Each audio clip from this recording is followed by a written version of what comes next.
Okay, my name is Giuseppe Catanzaro. I run the channel Metaphysical Latitudes, where we talk about esoteric knowledge, spirituality, and different religion and philosophy. And this is Diedra. Hi, I'm Diedra Nicoletto, and I run the Aquarians Amphora YouTube channel, and I'm in the process of actually rebuilding that. Very good. Okay, so we're gonna have a couple conversations. We're here in Santa Fe, New Mexico. The first conversation is gonna be about tarot. So the way we're going to do this, we're going to talk about the major arcana. We have 22 cards, but however they're numbered 0 to 21. We're going to talk about each major arcana one by one, and then afterwards we're going to talk mostly about the feeling that we get behind each card.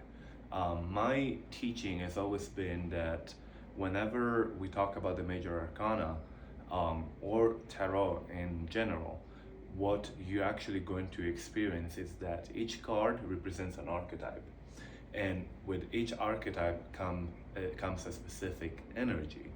Therefore, every time we deal with tarot, each and every one of them is like talking to a different person. It's like talking to a different deity from Mount Olympus, and each of them has different attributes. And therefore, your perception of each card may be different. So we're going to focus more on that perception rather than the empirical knowledge that you can find pretty much everywhere on YouTube. So Diedra, let's start with the first card, the Fool. The Fool.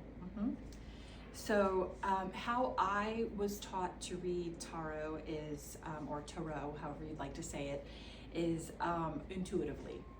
So I do know some of the meanings behind the cards. Well, I should say most of the meanings behind the cards, the majority of them. But I really stick to my intuition when I'm reading, because every person that I read for is different. You know, one person is different from the other, and everybody has different scenarios. So there's, to me, lots of different meanings in each card that can come through. There's a basic meaning, which is the foundation for the card or tarot. I love the Fool card. This is probably one of my favorite cards ever, and it comes up a lot in my life. And for me, this is basically the message that I get from it is following your own path. Which a lot of us know sometimes is not so easy, but that's following your intuition. It's that knowing that you need to travel this path or do something, or you're being pulled or called, or have that feeling, that inner feeling.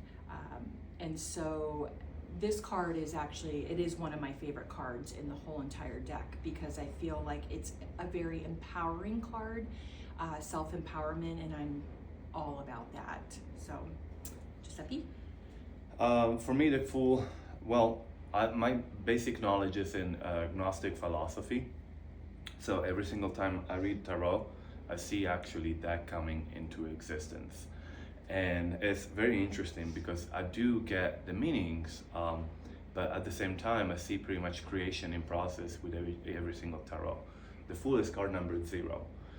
0 essentially is the deity knowing, being in a place, but not knowing what its abilities are, what its potential is. And therefore, that's what the Fool represents for me. Whenever we talk about our own divine nature, we feel, many times we feel that we're limited from the reality that we live in. However, we need to remember that we all are parts of God, and by being parts of God, we're divine ourselves, which means we can experience creation or emanation the same way that the deity experienced it at the beginning of everything. So therefore, for me, the Fool represents potential.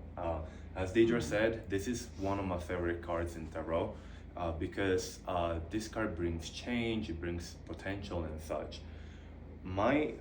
Every time I read tarot, I let the card speak to me. So every time it will move a little bit, it will do things, especially in association with the other cards that I will pull. Striking for me in this card is the sun behind it. which means for me divine enlightenment. And then you have the dog, which means faithfulness. So that means have faith, be guided by a divine plan. You won't know where you're going to go. However, you will know that you have the guidance and that a new path is about to open up for you. Let's go with the magician. I really do love that. I love how you explain that, and I really love I've listened to many of your videos before, and I love the way that you explain things. Thank you. It's very nice, very thorough. Next card, the magician. The magician, another wonderful card. So for me, the magician is all about creating your own destiny, and creating as it states, creating your own magic. So again, it goes back to self-empowerment, which I feel is, I feel like a lot of us struggle with that because, we have friends, family, just people around us that say, oh, don't do that. And it's based on their own experiences whenever we are feeling a certain way, like we need to do this or we need to do that, or our inner calling is calling. And so I feel that this card in particular I love when this card does come up, because for me, it's all about me telling the other person, or even for myself, yes, you're on the right track. What you're feeling is absolutely correct. Go create your magic, and you can shut out the rest of the noise and just follow your own path there. So that's what I love about that. Plus I love the infinity symbol. That's one of my favorite symbols ever. To me, this card means you're the master of your own life, the master of your own destiny, which, as Diedra said, don't listen necessarily to what other people have to say. Other people will bring in their own experience, their own failures, their own traumas, but you don't have to bring those onto yourself. You can actually be the master of your own life, and that's what the magician represents. I love all of the symbols of magic. You have the chalice here, you have the pentacle, you have the wand, the sword. If you remember, those are the symbols of the minor arcana. And therefore, for me, this is the card that actually generates the minor arcana. We're gonna talk about the next one, the High Priestess. I think you actually, with the High Priestess card, I was really intrigued with your knowledge of the symbols. I always wondered a lot about like the symbols that are in this card, because there's quite a few. The High Priestess for me is, it's really about stepping into your own power, and also on top of that about divine feminine. And I feel like right now where we are in life and the energy that's out there mulling around is all about divine feminine, and not a bad thing. And it really, gender really doesn't matter here. It's just about, again, stepping into that higher power that we all have inside of us and being divinely guided in the process of that. So High Priestess to me really symbolizes that. When this shows up for me, and if it shows up in a reading for somebody else, I know that there truly is a higher source that is at hand here, guiding that person, and not even externally entirely, I would say internally majority. So if that makes sense. Yeah. But it's a beautiful card regardless. I could say a lot about this card. I absolutely love the divine feminine principles. They're all contained within it. What I explained in some of the videos that I posted on Instagram and TikTok is that from the Gnostic perspective, and when I'm saying Gnostic, I'm saying Gnostic, the Christian esoteric philosophy. What you see is that the deity, stage number one, is represented by the Fool. The deity doesn't know where it's at, what it's able to do. So the deity is able to step out, look within itself, and the looking within yourself is the magician, understanding that your potential that can actually become something. So it's a sort of cause and effect kind of thing between the card number 0 and the card number 1. The first card that appears out of all of it is the High Priestess. The High Priestess represents this divine potential, because when the deity understands his own creative potential, it makes the environment where creation is possible. And in the agnostic tradition, there will be the Sophia. The Sophia creates the universe and everything within it. And the Sophia is a very feminine principle. It will represent essentially your mother, maternity, the womb. So I absolutely love this card. I could say a lot about the symbols, but a lot of them are for you to discover as well. Let's pull the next one, the Empress. The Empress, another beautiful, beautiful card. Again, divine feminine at play, intuitively feeling and sensing that. And what I really love about this card is this, to me, when it does show up, is it feels like you have arrived. So you have truly stepped into your power. You are creating your magic. You are following your path. You are doing it the way that you truly want to do it and are feeling the need to do it. And this card to me is all about that. It's almost like next level, I guess is how I would describe it. It's that next level of empowerment and also self-guidance and knowing, self-knowing. So, and confidence. When I look at this card, I truly feel confidence, and I truly feel that word, confidence, come through. And in a beautiful way, not in a toxic way, not in a chauvinistic way, but just in a very beautiful, feminine, divine way. So it's powerful yet soft, if that makes sense. And you can have the two. Powerful yet gentle, powerful yet subtle, and sometimes not, I guess, depending on what the circumstances are. So. For me, the Empress is simply the materialistic version of the High Priestess.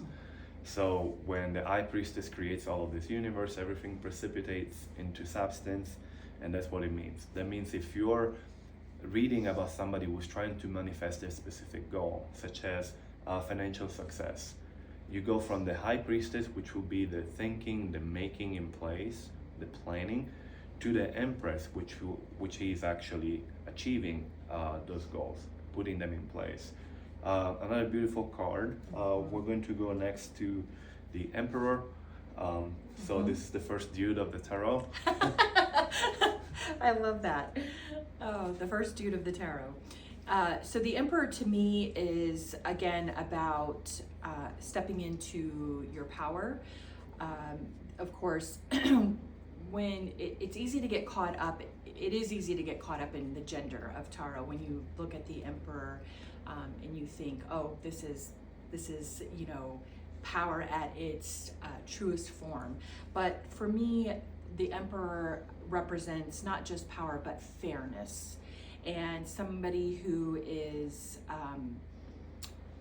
thinks things through, looks at the big picture of everything, and decides fairly. So when I look at the Emperor, when I intuitively feel the Emperor, I not only get power, but I get fairness. That's the word that comes through. That's the feeling that comes through. And I would agree with that. You have a certain balance between the two rams in front. This is possibly the most masculine card. Once again, it represents once the deity comes into place and it's feminine first in nature, it creates the opposite polarity, which is masculine. Because we were already descending into the material world, the opposite polarity is also the Emperor, which is highly materialistic. And what I like about this card is that it represents every single male deity, main male deity that we find in the ancient pantheon of the Greeks and the Romans and the Norse and the Celtic. This card represents power, It's actually very warlike. It has this red dress that represents blood and life.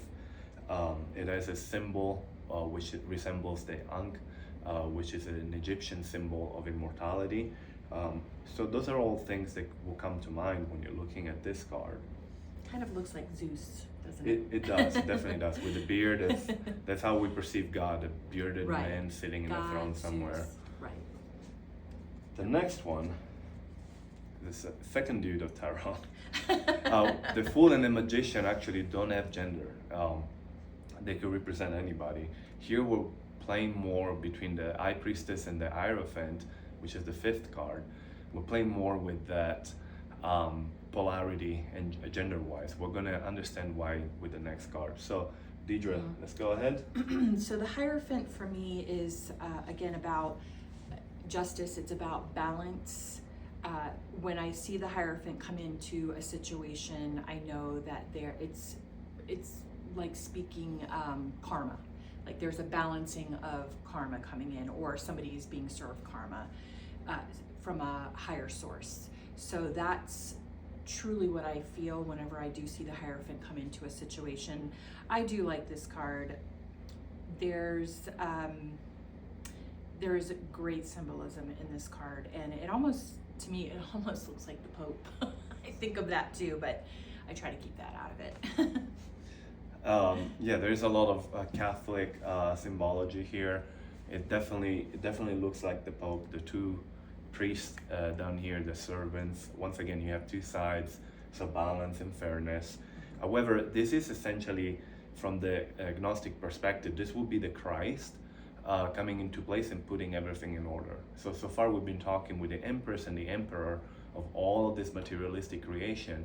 Once the Hierophant comes into play, the Hierophant will take the material, put it into order, and bring it back to a spiritual level. So if we descended into the material world, the Hierophant reminds us that we should ascend. And that's what I look at whenever I see this card. The next one will be giving you a lot of explanation, because the sixth card of Tarot is the Lovers. And that's probably my favorite card. Yeah. The Lovers, I'm always intrigued about the Lovers card. You have two people coming together, two people that are basically, how do I want to say this? Give me a second, I always have to channel this sometimes. With the Lovers, I feel that it's two people coming together, whether it's romantic or just friendship, but it's about crossing paths. There's a divine intervention of the two meeting, and so it's, for me, Lovers isn't always about lovers, like two people coming together to be in an intimate relationship. That's not how I intuitively read this. I read it as two people coming together that whose paths cross, that were divinely intentioned to cross. And there's many different reasons for that, as we know. So some people come together for a while, some people come together just for a moment, but in all those meetings, we truly do get a lesson. We learn something from one another. So whenever this card pops up in a reading for me or for somebody else, I tend to pause and I go a little bit deeper as to who might be around, who the person is that is in the immediate vicinity or in the person's life immediately, that there's a bigger picture being created here, as far as our, what do I want to say here? Our, sometimes words are hard for me, sorry. I feel more than I speak. It's about the greater lesson at play here, as far as two people coming together. That's what I'm trying to say here, I guess, summing it up. So again, not necessarily about two people coming together to be intimate. truly not what the Lovers is about. It's a deeper relationship, and it's a more heart-to-heart connection, and the lesson behind all of that. So I like that. To me, the Lovers is the mystical union of masculine and feminine. When we see this procession and succession of different tarot, we have feminine first, we have masculine second, and now they're coming together for a greater goal, as you have said. The symbolism, this is Adam and Eve in the Garden of Eden. There is a snake. The snake actually represents knowledge. It's not an evil thing. It doesn't represent necessarily something that is trying to mess your union. And your union is not necessarily, as you well said, the union with your partner. This could be also a union within yourself, finding your own balance. And therefore, if the Lover's card appears in a reading, it doesn't necessarily mean that the person who is receiving the reading is going to enter a relationship. correct. What it could mean very well is that they're going to find this balance and peace within the workplace, within their own lives, within their own mystical experience.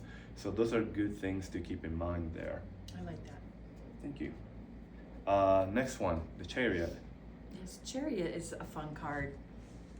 So the Chariot for me is about moving things forward, hurdles being set aside, all systems go. Sometimes I get the sense of fast-paced moving scenarios. So if somebody is feeling stuck and has been stuck in a situation, or just feeling stuck in life, when the Chariot appears, for me that feels more like, okay, those hurdles are being set aside, that wall's being knocked down, the blockages are being lifted, and it's full speed ahead. And often I find that when the Chariot does appear, it's usually, and sometimes I say, hold on to your pearls, girls, and that's from a previous boss used to say that, which I love. So it's really fast-paced moving situation. So whereas you've been stuck for a little while, now it's you're moving forward, and you're moving forward fast. And it's a very beautiful card. It's one of the cards I really do like a lot as well in the tarot. Thank you. To me, it's just moving forward or moving on. There is a leader of the Chariot. We can talk about all of the symbols here. The dark and light Sphinx reminds me of the myth of Plato. Whenever we die, our soul essentially will have a tendency to go below, to reincarnate, and another tendency to move away from the reincarnation process. And to me, this card, for that reason, this card represents choice as well. Meaning when you move forward or you move on, you have a choice to go one direction or a different one. And the next two cards are kind of associated together, so we're going to talk about them together. 8 is Strength, and the Hermit is 9. So to me, they're associated with the Chariot, particularly. So yeah, Strength card is beautiful, and again, the infinity symbol, I truly do love that symbol. So I love seeing that here. So Strength to me is about finding your own inner strength, whatever that may be, whatever situation you might be in, whatever you're struggling with internally, or just even thought process. Finding the strength to move forward. When this shows up, I get the intuitive sense that we've now gotten to that point where it's like, you know what, I'm connecting to that part of myself that is going to make this happen. I am going to be able to overcome this situation. The Hermit to me, I love the Hermit card. I often say that I am the Hermit, but in the sense that, just the word, but the Hermit to me sheds a brighter light, and I love how the Hermit is depicted on this card, because the Hermit is standing, well, the way that it's symbolized is standing high above and looking below, and the light that's being shown is illuminating the bigger picture of everything. So for me, the Hermit is taking a step back, really sitting with the situation, really sitting with how I feel, and taking a very big look at everything that's involved and seeing clearly. And so, Giuseppe, you're right. The Strength card and the Hermit card definitely go hand in hand. The strength to move forward, the strength to overcome, and the Hermit being able to illuminate the bigger picture of everything and being able to see clearly to make a really good decision about what's going on in your life for yourself. Very good. To me, the Chariot is a path that you're taking, a new path. So you're moving forward. However, many times in our path we find problems, and multiple times, almost 100% of the times, the problems that we encounter are problems that we create on our own. True. And therefore, the strength represents the mind over matter, the mind over brute force. This is Hercules fighting the lion. Therefore, represents a suggestion that you must look at everything and see what's actually your own self-limiting thought that's preventing you from moving forward. Mm-hmm. The Hermit is a card that represents enlightenment. As Diedra said, it's also a mind card. This is self-research, introspection. This is one of my favorite cards. I would say every one of us is the Hermit at some point in life. We have a stage where we're doing self-introspection and really looking inside, because whenever we have an issue that we cannot overcome, the best solution to do is to look within yourself. The next one. The Wheel of Fortune. What a fun card. The Wheel of Fortune, to me, is about really wonderful things that have landed in front of you, in your life. When I look at the Wheel of Fortune, what I sense is happiness, goodness, all good things, things moving forward in a good way. When I look at this card, there's nothing about it that I even feel is bad, is oppressive. When you look at the Wheel of Fortune card, really the sense that I think a lot of people get is just, it's like winning the lotto. So if you won the lotto, or if you won big at at a casino, it's that sense. Or it's about how you would feel when something really great happens in your life, or a great accomplishment. That feeling that you get inside is what the Wheel of Fortune is about. So it's about good things happening, good things moving forward, everything in a good way. Wheel of Fortune, to me, all it represents is change. You have a situation that's moving forward. It's very similar to the Chariot. This time you have a lot of hermetic symbols, alchemic symbols that I would describe right now, but that will be outside of the scope of what we're doing. We're looking more at what intuitively we see when we look at a card. To me, this is simply change, which means if our reading has somebody who's trying to get a better job, for instance, or change their work situation, whenever this card appears in the suggestion box, this will mean essentially change track. Maybe this job is not good for you. Look elsewhere. Or many times, if there is a bad situation in place, it could mean that the situation will resolve itself. So once again, depending on the position within the reading, this card can have different meanings. I like that. I like that a lot. Next one. Justice. Justice. Just as it says. So, justice for me is, I tend to believe that, I tend to believe in karma. And so whenever we do things that are out of alignment with our true self, there's always a balance. So whenever we do something that's not so good, then there's always something that happens to kind of balance that back into place for us, is how I should say it. With the Justice card, I feel that I always feel that there's a higher source kind of overseeing everything, or sources, if you want. And so when we tend to get out of alignment, or we're not being our authentic self or our true self, there's everything in life it's just going to correct. So everything in life has a balance, and there's going to be a reaction to every action that we take. And so that's where I feel the Justice card comes in. When I see that come into play, depends on what's going on, obviously, in the person's life. Will depend on, I guess, where that lands or how that interprets to the situation. But justice is just that. It's a balance. It's just that balance. You know, when the scale tips this way, it's going to tip that way. It's going to go like this until everything comes into balance, whatever the scenarios happen to be. Justice, card of karma.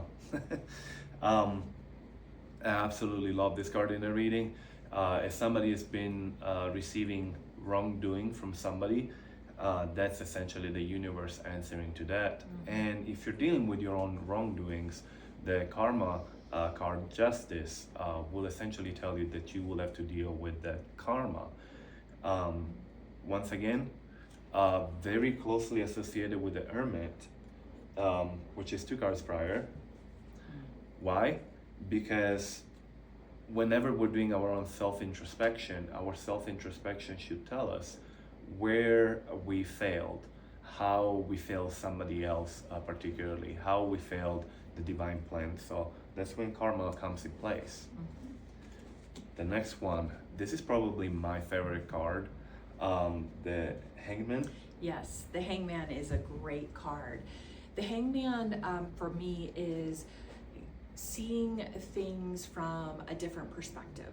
So bigger picture scenario, also changing course. If you're, on a certain course, that sometimes when this card pops up, it's a change in course, which is not necessarily a bad thing. Sometimes we do need to change courses in order to, achieve goodness and achieve success. The Hangman, I love that. I love the way that the card's depicted, because, really, who does that, But I think that, hey, if you're able to see things in a different way, different perspectives, sometimes the answers come much easier and much better whenever you're able to open your mind and do that. And that's not necessarily an easy thing to do for all of us, because sometimes we get set in our ways, especially the older we get, guilty, but you can do it. And I'm living proof of that. The Hangman, very close to the Justice card. If you're receiving karma, you really don't have a choice of what's happening, essentially. You're going to get those lessons. And that's what the Hangman represents as well.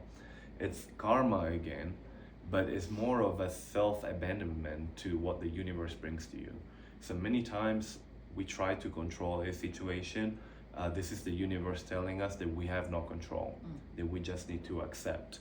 And as you can see, the Hangman is very positive. It's got this aura of divine enlightenment.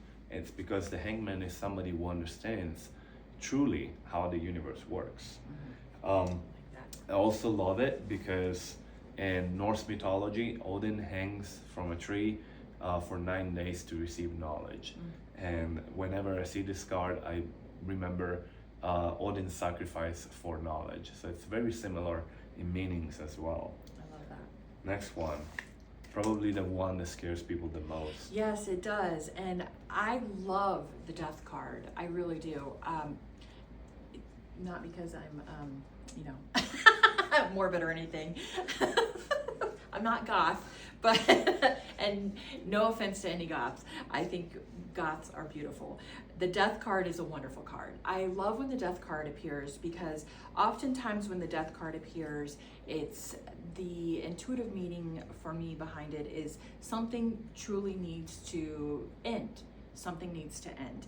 And oftentimes I feel that, and when I say these things, just so you know, I say them because I have done them, or I still do them, and I'm trying to correct and be a better person, I guess. Sometimes we hold on to things or people or situations that aren't necessarily good for us. So the death card showing up in a reading is, to me, it's actually a really wonderful thing. It symbolizes the need for an end or the end of a situation that is probably not in your best interest to begin with. So I never look at this as the death of someone or a loved one or anything like that. Could it mean that? Possibly, but oftentimes for the readings that I do, it's simply a situation that needs to come to an end or is ending. Always for your best interest, though. Every time you see horses in tarot, that means moving on, moving forward. And to me, that's what the death card represents. You have to move on. You have a certain situation going on. There's going to be a change. Not necessarily negative.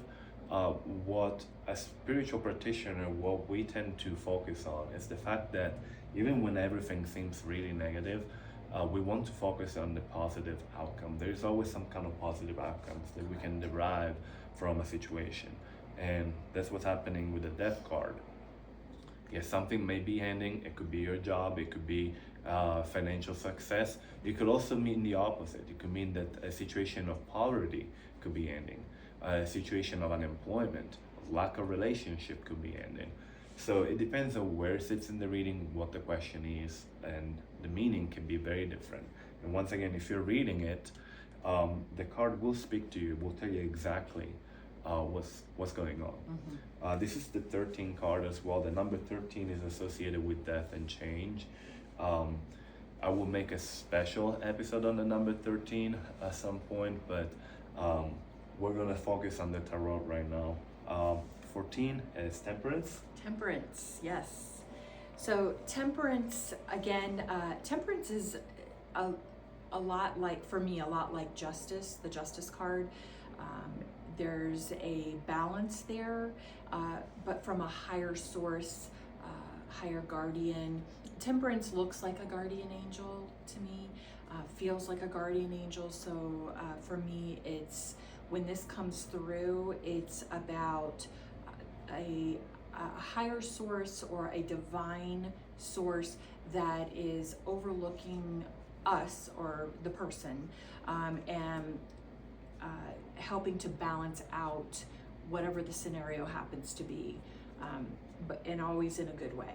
I'd like to just add that, always in a good way, or always for the, when I say in a good way, I mean in a good way or for the person's highest good. I'm sure a lot of you have heard that, and that just means in the best way possible for that particular person or situation. Definitely I see the angelic guidance there, card of balance.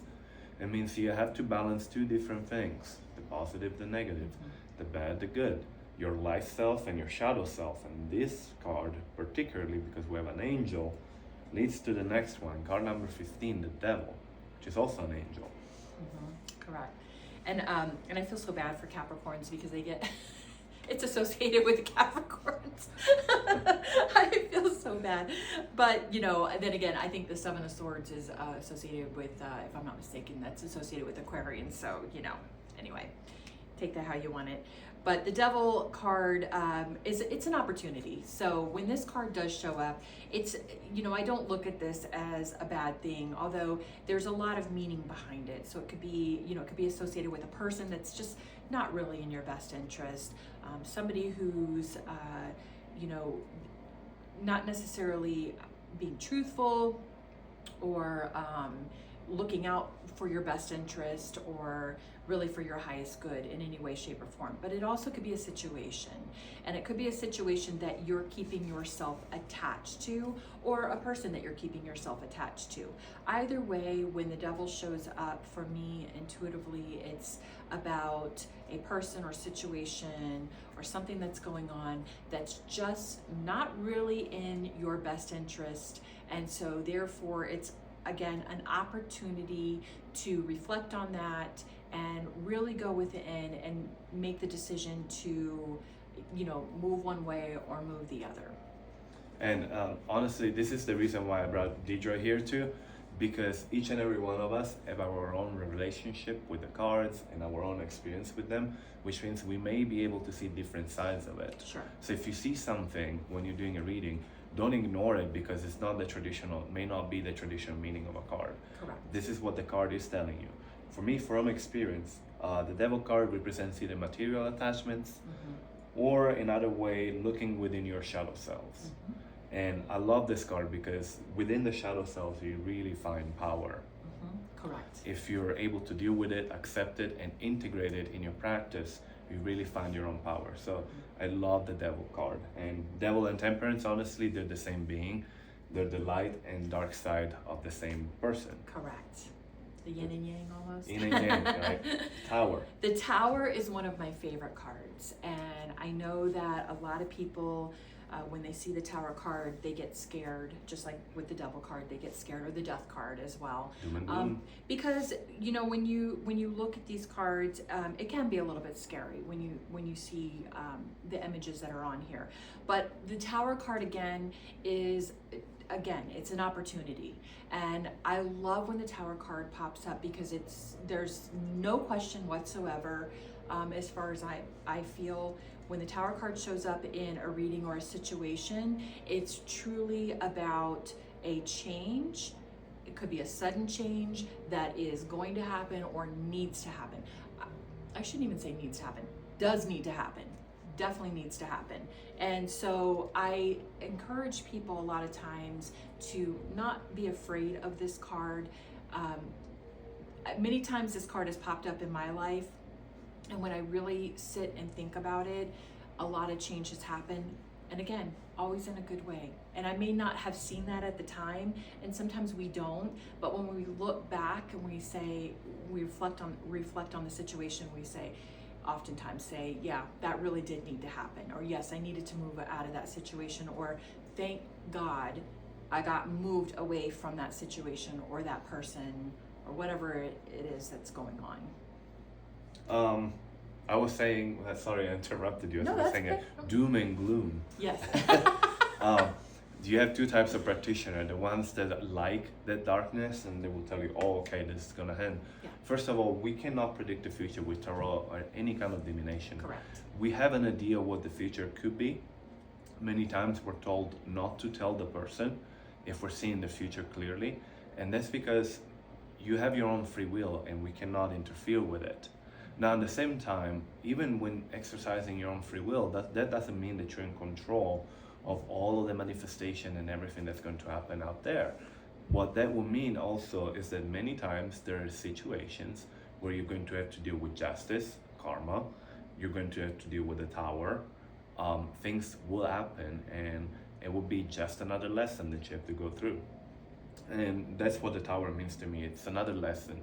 It's the breaking of preconceived ideas and making new ones. So once again, some people may see the doom and gloom as a side of it. We like to see the positive, moving on. There is a lesson here, there is a change, and we take full advantage of that change. Next three cards, the Star, the Moon, and the Sun. Yes, these are wonderful cards. So I'm very partial to the Star card. It represents, it's associated with the Aquarian, and I am an Aquarian. So of course I'm gonna love this card.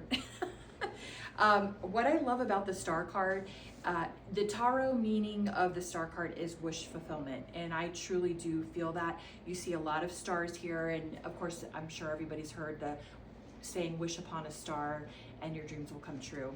And I feel that that is very accurate here. I also love the amphoras and the water jugs that she's pouring out here. What that represents to me is knowledge, excuse me, deeper knowledge, life knowledge. And again, that's going to be different for everyone, reflecting on your own life, your own scenarios, your own experiences. So the Star card for me is about, again, as I said earlier, it's about self-empowerment. It's about following your own calling, following your own path, and fulfilling your wishes. And that's definitely possible. The moon card, I love the moon card. Lots of symbolism in the moon card, which Giuseppe, I'm sure, is going to speak on. And a lot of the meaning behind the moon card in tarot is secrets. I don't necessarily see this as, I don't get the feeling that it's a bad thing. I feel that some things are just, with the moon card, oftentimes some things are just left unsaid at the moment because we can't always have the answers to everything. And the reason being is because we have to go through experiences to get those answers. So sometimes when the moon card shows up in a reading for someone or myself, to me that just symbolizes that I just don't have the answers quite yet. And that's okay, because experiences still need to happen. And so rather than rush things along, you know, we need to embrace the experiences that we're having in life, because again, my experience is going to be different from Giuseppe's experience, and his experience is going to be different from somebody else's experience, and vice versa. So we'll have different interpretations. The Sun card, the tarot meaning of that, happiest card in the deck, and of course, how could you not be happy when you look at this card? And for me, Sun card goes well hand in hand with the Star card. It's about wish fulfillment, it's about arriving, it's about going through those experiences in life, and now you have the answers that you need, and voila, there it is. You know what to do, things are looking up because you're more confident and you're more sure about where you're going on your path in life. Beautiful cards, all three of them. The Sun and the Star both have naked people. Nakedness means your primordial state. That's how you come out of the womb, and it's really good. That's a return to nature. The Star, destiny, positive achievements, balance. We also have water. Water means vision. We end up building on that water, on that vision, with the card of the moon. The moon can have a double meaning, and just like the moon has phases, also this card can have different meanings based on where we see it in a reading. Most people tend to consider the moon a card of vision, but many times they look at the negative side. The negative side would be illusion or delusion. I tend to look at the moon as mostly connected with a lunar cycle. So the lunar cycle, you have a stage of growth from the new moon up to the full moon, and then you have a stage of decrease from the full moon all the way to the new moon. The new moon represents opportunities, the full moon represents achievements and manifestation. In my practice, I've grown to really work with the lunar phases to almost a religious point where if in a specific month I'm working on financial growth, to make an example, from the new moon to the full moon, my rituals are going to be targeted towards growing financially. As soon as the full moon reaches 100% and goes into the second phase will be involved with removing all of the blockages that may prevent me from achieving that success. And so far, I think that really works with my practice. The Sun is one of my favorite cards because it represents divine enlightenment, it represents manifestation, success. You have a naked child on top of a horse. Once again, the horse represents travel. You're moving on to a new situation, but the new situation is going to look really good for you. So that's a card that I really like to see in a reading. Last two cards, the Judgment. Yeah. I love this. Judgment, just like it says. Judgment, again, for me is, and I've said this earlier, is it's about karma. It's about the type, well, let me rephrase that. It's about karma. It's about how you're moving in life, and it's about your authenticity, and also what is the good that you're putting out in the world, and what is the good that you're putting back into yourself as well. Everything is seen. everything. There's not anything that's not seen, and we know that because we're in a world now where lots of secrets that have been kept secret for many, many years are now coming about. They're coming out into the open. Things that we've known all along, things that we've felt, are now being admitted. Truths are coming out. So judgment, for me, is simply about what good are you putting out in the world, because you are being seen, and the karma that's being bestowed upon you or others. And I always like to say, in a good way. Keep that positive, right? In Right. a good way. To me, if justice means karma, judgment means big karma. Justice is the card that represents going through the process, going to court and doing all the meetings and defending yourself and making a case for yourself. Judgment is something that you cannot escape, this decision at the end. I also look at this card as a succession of everything that's happened so far within Tarot. So the card numbered 0 and 1, the Fool and the Magician, represent the very first stages of creation. We finally grown, we have our own species and such, but in mythology, what you know is that for every creation phase, we also have a destruction, apocalyptic phase, and that's what judgment refers to. It's the end of everything. It's whenever you have all of your lessons and you fully understand them and you're actually looking at them, because everything has ended. Now you have the divine judgment. And that leads me to the next one, the word. The word represents the new beginnings, what's coming after everything has ended, because everything is cyclical. So if there is a beginning, there is an end, but there is another beginning right after. So Diedra. Yes, I agree with that. I definitely agree with that. The world to me is about that full circle completion.